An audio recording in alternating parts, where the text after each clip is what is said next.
noite. A chegada da primavera traz um colorido exuberante com árvores floridas e também muita natureza nas ruas. Mas este período, as pessoas que têm alergia precisam ficar mais atentas e redobrar os cuidados, já que as crises alérgicas podem aumentar.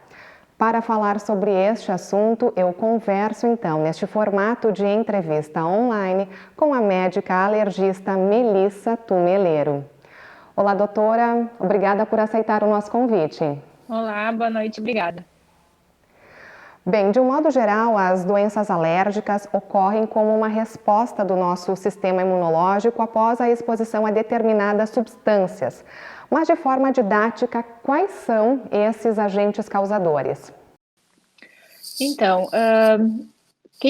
geralmente as pessoas que têm um processo alérgico, elas precisam de duas condições para apresentarem os sintomas, a clínica, né?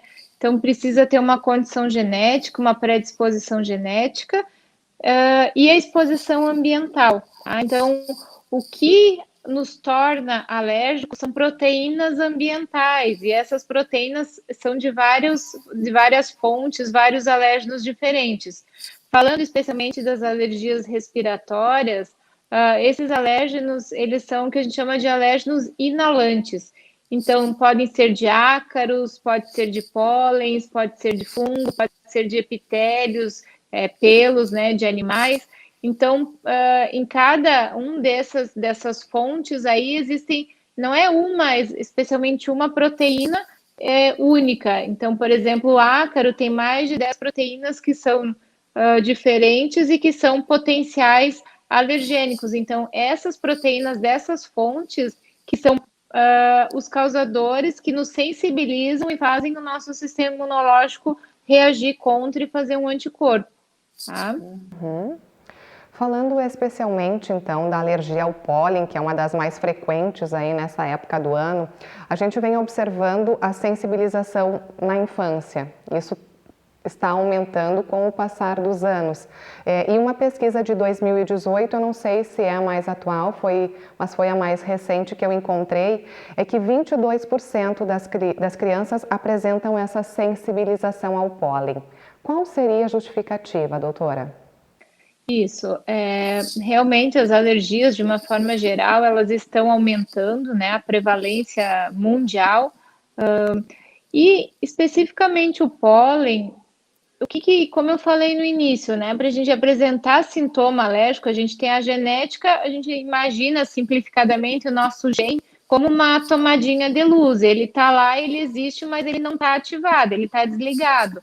E aí, por exposição ambiental ao mesmo alérgeno, a mesma substância, uma hora esses fatores ambientais, que a gente chama de fatores epigenéticos, eles ativam esse gene, eles ligam esse gene, e a partir daí a gente se sensibiliza ao alérgeno. Então, a gente fica alérgica ao que a gente tem contato. Né? Então, o pólen não é o comum, a gente realmente vê em criança. Né? Antigamente, se a gente for falar com as pessoas mais antigas, lá nossos avós, eles vão dizer, não, quando era criança ninguém quase tinha, não era comum ver alergia ao pólen. A gente via mais em adolescente, adulto, depois, sei lá, dos 30, 40 anos de idade. Por quê? Porque teve muito tempo, precisou muitas primaveras para se sensibilizar e começar a ter sintoma.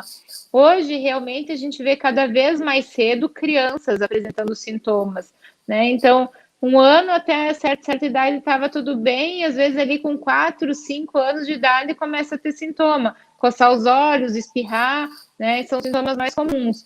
Agora, o porquê disso? Bom, então se pensa em vários fatores, né? Além, claro, da genética, estilo de vida, né? Menos exposição aos alérgenos não, aos fatores que nos induzem uma imunidade protetora, como morar no sítio, morar no interior, estar em contato com mais bactérias, com outras proteínas que nos fazem o sistema imunológico ir para o lado mais de doença, mas mais protetor.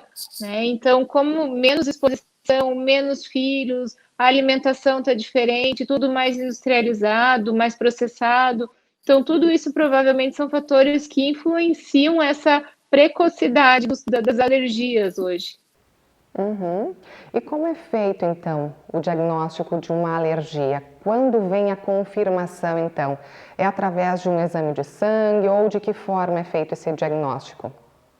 O diagnóstico é clínico, né, pelos sintomas, então numa consulta a gente conversa, a história sempre é o principal e o exame físico, então o paciente relatando sintomas recorrentes, né, dos espirros, sintoma ocular, sintoma nasal, tosse, que se repete com certo padrão, com exposição, então a gente faz esse diagnóstico pela clínica. Agora, para confirmar qual é o fator alergênico que causa, a gente faz os testes, tá? Então, os testes servem para isso, para a gente ver se realmente é só ácaro, é alergia do ácaro e do pólen, é o ácaro e o pelo do cachorro, né? Então, é para a gente saber exatamente quais os alérgenos que causam os sintomas. E esse teste, além de comprovar, serve também para a gente ter depois disso, fazer uma boa orientação do clima, do ambiente, para saber como expor menos aos alérgenos para ter menos sintoma e no futuro um tratamento mais específico que também precisa desses testes. Esses testes eles podem ser feitos na pele, né, que se chama prick test, que é feito aquelas picadinhas que a gente faz a leitura imediata, ou eles podem ser feitos também por exame de sangue. Uhum. A gente vai falar um pouquinho mais logo na sequência sobre então as orientações para as pessoas alérgicas e também os tratamentos que nós temos disponíveis na atualidade, mas a doutora já deu uma pincelada aí em alguns sintomas. Então eu gostaria de esmiuçar um pouquinho mais isso, doutora. Então, quais são os sintomas característicos de quem então sofre com alergia? Então, a gente tem os sintomas que a gente chama da via aérea superior e da via aérea inferior, né? Os sintomas das vias aéreas superiores, principalmente a rinite alérgica, que é essa inflamação de toda a mucosa nasal. Os sintomas principais, os espirros em salva, que a gente chama aqueles espirros um atrás do outro, espirro, espirro, espirro, espirro, acorda ali 30 espirros, né? É a coceira no nariz, a congestão, o nariz trancado, e a coriza. Tá? Então, esses são os 4 sintomas principais da rinite. Tem pacientes que prevalece mais um ou 2 sintomas, tem pacientes que têm mais congestão e não tem tantos espirros, tem pacientes que têm um pouco mais de coceira, né? Então, essa é a rinite alérgica, mas, assim, também existe agora, principalmente na primavera, por causa do pólen, a rinoconjuntivite alérgica, que além desses sintomas nasais, também vai ter muita coceira nos olhos, lacrimejamento, olho vermelho, fica às vezes com o olho até inchado, também coça o céu da boca, coça o ouvido, coça a garganta. São todos esses sintomas dessa rinite, uma rinite rinoconjuntivite, até uma rinocinusite. Tá? Uhum. E na via aérea inferior são sintomas muito semelhantes, né? Assim, o mecanismo imunológico que também inflama a mucosa, também produz muco.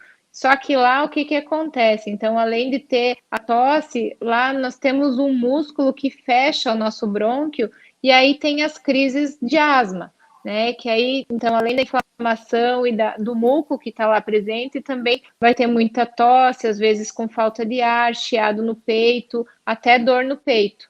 A própria rinite, quando está muito congestionada e com muita secreção, também pode dar um pouco de tosse, mas é uma tosse um pouquinho diferente, não chega a ser uma tosse com sintoma mais assim que a pessoa se sente cansada, com falta de ar, com dor no peito. Isso é lá do brônquio mesmo, que é sintoma de asma, né? Que é a alergia da via aérea inferior. Então, o fato de se ter alergias pode sim aumentar a probabilidade de desenvolver a asma.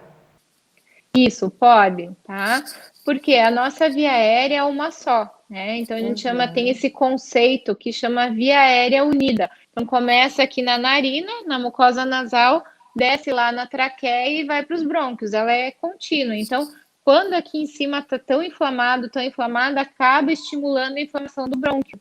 Né? Então, existe esse conceito via aérea unida, tanto é que muitos pacientes que estão mal controlados, a gente só controlando muito bem a rinite, não precisa nada específico para tratar a asma, né?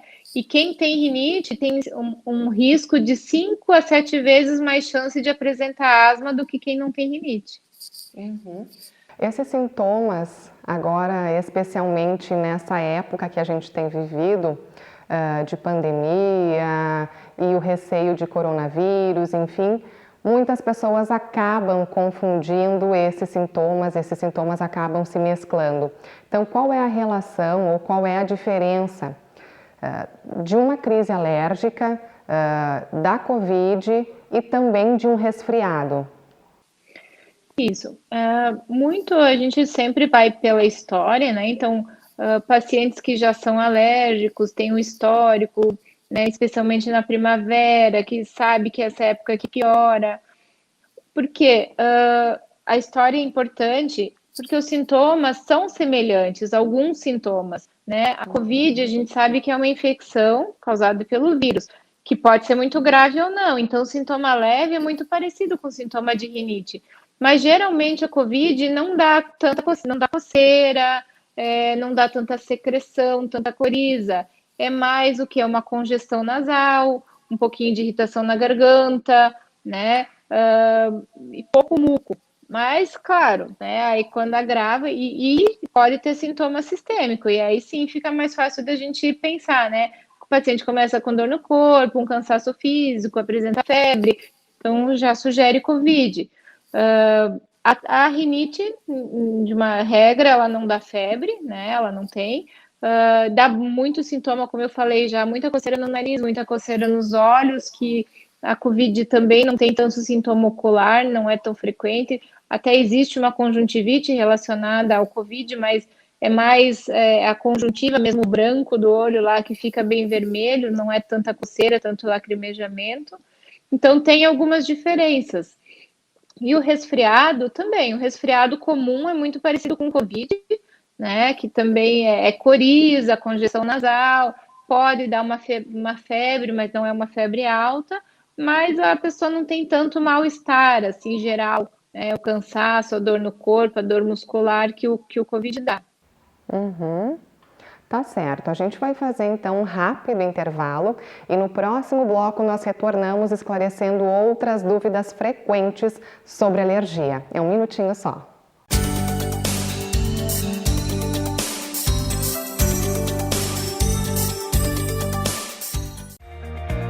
O que é importante para você é importante para a Câmara. A Câmara de Vereadores tem compromisso com a comunidade e transparência na gestão. Por isso, debater as necessidades da comunidade faz o trabalho do Legislativo ter muito mais resultados para você. Com participação, as mudanças acontecem e os investimentos geram mais desenvolvimento e garantem um futuro melhor para a nossa cidade. Câmara de Vereadores de Passo Fundo, a casa dos grandes debates.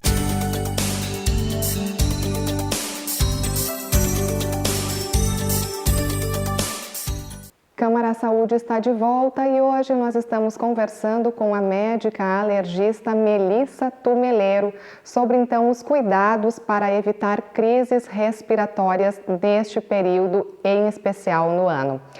Doutora, a gente conversou um pouquinho no bloco anterior sobre os sintomas, sobre a sensibilização ao pólen em especial, e agora eu gostaria então de desenvolver um pouquinho mais sobre o tratamento. Conforme o caso, um tratamento ou uma orientação ou uma prescrição diferente, né? Isso.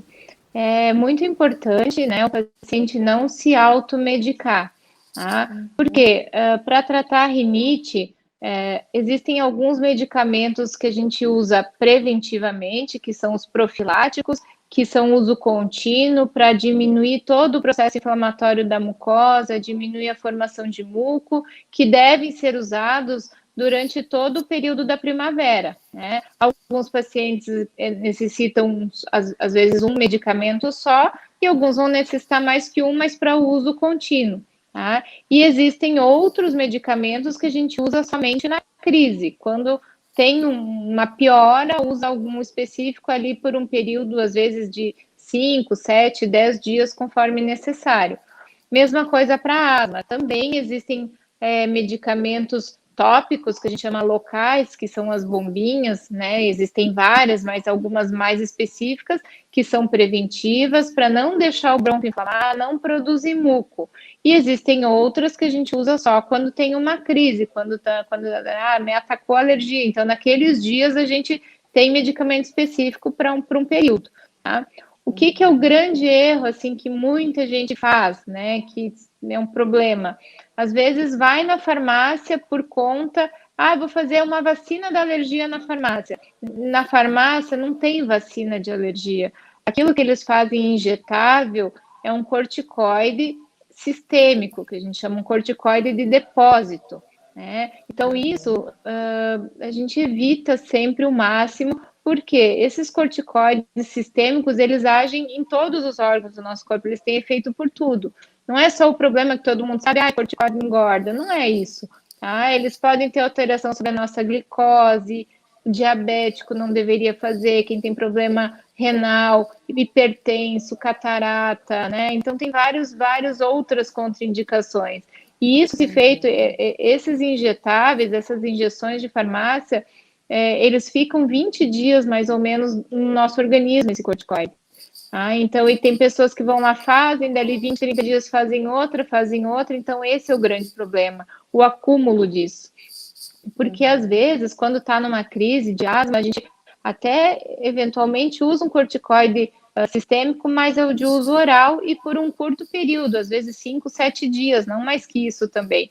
Porque também corticoide oral por longo prazo vai ter os mesmos efeitos do corticoide injetável. Né? Então, um erro, assim, que as pessoas acham, eu não vou no alergista, não vou no médico, porque ele vai me dar para tomar, vai me dar bombinha, vai me dar algum antialérgico. Mas é muito melhor a gente usar esses medicamentos que são seguros, que não tem absorção sistêmica, não tem efeito colateral maior, do que ficar indo a cada pouco fazer corticoide sistêmico, né? Que só vai funcionar aquele período e o restante do ano não vai ter efeito nenhum.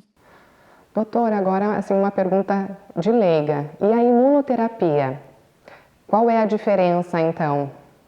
A imunoterapia é o único tratamento que existe específico que trata a causa da alergia. Então, porque todos esses que eu mencionei antes, os nasais, as bombinhas, os antialérgicos, outras classes de medicamentos, todos esses, eles tratam sintoma, né? Eles não curam a alergia. A alergia é uma condição crônica. Então, eu sempre faço uma analogia para os pacientes, eu digo, tratar rinite, tratar alergia é como tratar pressão alta. Geralmente, quem tem pressão alta, toma um remédio todo dia. Hoje a minha pressão está boa, vou parar de tomar, o que vai acontecer? Dali uns dias ela vai desregular de novo. Alergia é a mesma coisa, a gente usa para manter bem, manter sem inflamação. Se parar de usar os medicamentos e voltar a ter contato, vai ter sintoma de novo. Então, os medicamentos são sintomáticos. A imunoterapia é o único tratamento efetivo capaz de mudar o curso natural da doença, ou seja, consegue reverter essa sensibilização, consegue evitar que quem tem só rinite possa evoluir para uma asma e evita novas sensibilizações. A imunoterapia a gente chama imunoterapia alérgeno específica. Consiste em administrar o próprio alérgeno que o paciente for sensibilizado. Então, digamos, uma pessoa é alérgica ao pólen. O tratamento, a imunoterapia é o quê? É administrar o próprio extrato do pólen, que ela é alérgica, só que a diferença de uma vacina comum é que a gente não pode fazer a dose toda de uma vez, senão a pessoa tem uma reação grave, um choque anafilático. Então, a gente tem que diluir essa vacina, é o extrato do alérgeno diluído num sorinho. E a gente vai dando gradualmente, aos pouquinhos, toda semana, um pouquinho, aumentando, até chegar naquela dose que faz essa resposta imunológica. Isso, com o passar do tempo, faz uma modulação do nosso sistema imunológico, ele vai entendendo que aquilo ali é para ele troca o anticorpo alérgico pelo protetor e forma uma rede de células que a gente chama T regulatórias.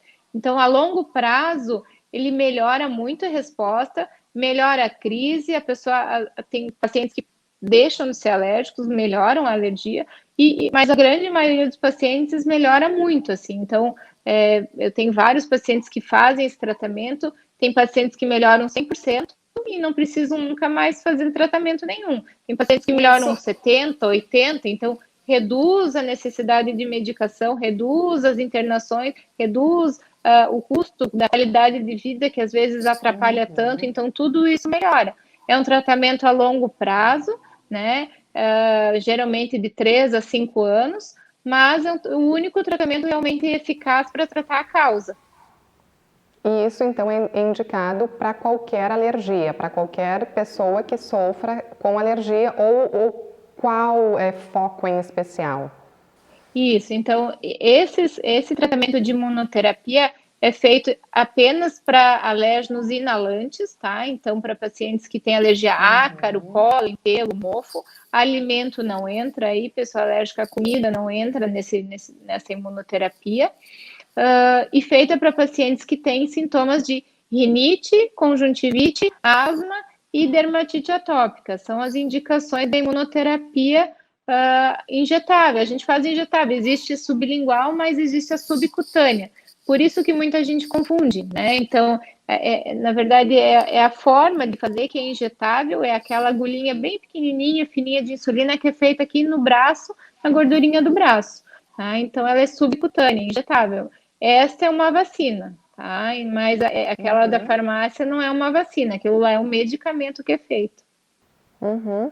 Doutora, que outras dicas a gente pode dar, então, para quem está nos assistindo, sofre, então, com alergias, em especial na primavera, para amenizar os sintomas? A gente sabe, a gente ouve falar de é melhor deixar a casa aberta, o ambiente arejado, mas aí acabam entrando algumas substâncias, enfim. Então, qual é a orientação?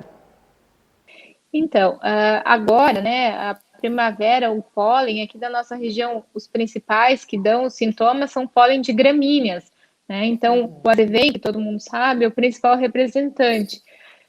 Muita gente pensa, tem alergia de flor, alergia das flores. Não são as flores não é o pólen das flores que causa alergia, tá? Porque o que causa alergia é o que é polinizado pelo vento. São os feios, digamos assim, os que não têm flor. Então, são as gramíneas, os capins, algumas árvores, tá? Esses pólens de gramíneas são pólens muito leves. Eles vêm mais de 100, 200 quilômetros de onde eles estão plantados. Então, por isso que dias ventosos são os piores dias, né? Então, tem gente que acha, tem alergia do vento, tem alergia de flor. Então, é esse pólen de gramínea que vem de muito longe. A nossa região toda aqui é uma região agrícola, né? Tem muita plantação, é um planalto, então venta mais, não tem barreira. Então, por isso que aqui é uma região, digamos, muito sintomática, com muitos pacientes alérgicos. Então, o que a gente teria que fazer? Evitar realmente a exposição nesses dias de vento, né? O horário que mais poliniza é das 5 às 10 da manhã, então não vai sair correr na avenida, fazer atividade física ao ar livre, não vai jogar futebol num campo de grama, né? Um dia seco, um dia de vento, vai ter crise, ainda mais esforço físico. Imagina uma pessoa que é bem alérgica, fazendo esforço físico, que às vezes piora sintoma de asma. Num campo cheio de grama, né, vai ter uma crise provavelmente. Cortar grama, também quem é alérgico não deve cortar grama, né? Então, deixa a casa fechada, não abre, tá? Quando está chovendo, pode abrir, porque a chuva precipita o pólen embaixo um pouquinho. Passou a chuva, fecha a casa de novo. Não vai botar colchão no sol, travesseiro, coberta, deixar lençol o dia inteiro secando no varal, ficar no vento, porque quando coloca para dentro de casa, põe na cama, tá cheio de pólen, aí à noite com a janela fechada vai ter uma crise dentro do quarto, né? Então, esses cuidados básicos, fazer uma lavagem nasal com sorinho fisiológico no banho, lavar umas 2, 3 vezes por dia, tudo isso ajuda a minimizar a exposição. Tomar chimarrão na praça, né? As pessoas aqui, né, a gente tem esse costume, vai na praça, toma chimarrão, também nesse período o ideal é não fazer nada disso, tá? Então, essa questão do sol, arejar a casa, é bom para mofo, é bom para ácaro, mas quem tem o pólen junto, não dá, tá? Não dá, tem que esperar terminar esse período aí que vai mais um pouquinho agora, começa ali em agosto, o pico é setembro e outubro, novembro já diminui um pouquinho e a partir de dezembro quase não tem mais. Certo. Doutora, para a gente encerrar então, o ar-condicionado, ele ajuda ou ele prejudica, então, nesses casos? Porque a temperatura ambiente, ela pode ser, então, aliada no combate às alergias. Porém, é importante a gente manter sempre o filtro bem limpo e fazer uma manutenção constantemente. Exatamente. O ar-condicionado, agora, esse período, ele é um aliado, né? Porque se não tem como você abrir a janela pelo vento, entrar pólen, abrir a porta, ótimo, mantém o ar-condicionado, uma temperatura estável, mas, assim, isso que você falou, limpo, né, com a manutenção em dia, com os filtros, tudo. E também, se for ficar o dia inteiro num ambiente de ar-condicionado, o ideal é ter alguma coisa que deixe o ar um pouco mais úmido, porque o ar-condicionado resseca o ar. Então, esse ressecamento também prejudica um pouquinho a mucosa nasal. Então, ter ali um sonho para umidificar a via aérea, ter um umidificador no ambiente, né? Tudo isso ajuda a ter uma qualidade de vida um pouquinho melhor. Porque a gente sabe que a rinite, ela não mata ninguém, só que a qualidade de vida é muito ruim, né? O sono é ruim, no outro dia não dorme bem, a pessoa está congestionada, não respira direito, parece que dormiu, só que é um sono que não chega na fase REM, que a gente chama, não consegue recuperar, e aí no outro dia está cansada, não rende, está de mau humor, né? Então a qualidade de vida é ruim. E fora pessoas muito sintomáticas que lidam com pessoas, né? Então lacrimejando, espirrando, tossindo o tempo inteiro, isso é muito ruim. Certo. Bom, eu espero que a gente tenha esclarecido um pouco das dúvidas de quem está nos assistindo e acaba sofrendo muito com as alergias, em especial nessa época do ano. Eu quero muito agradecer também, doutora, a senhora deu uma pausa aí na agenda do consultório para conversar conosco, nesse formato de entrevista online. Obrigada pelas informações e a gente fica à disposição também. Imagina, eu agradeço também, tá? Estou à disposição. Obrigada. E obrigada a você também que acompanhou o Câmara Saúde de hoje, que nós conversamos sobre as alergias com a médica alergista Melissa Tumeleiro. Obrigada pela sua companhia e até a próxima semana.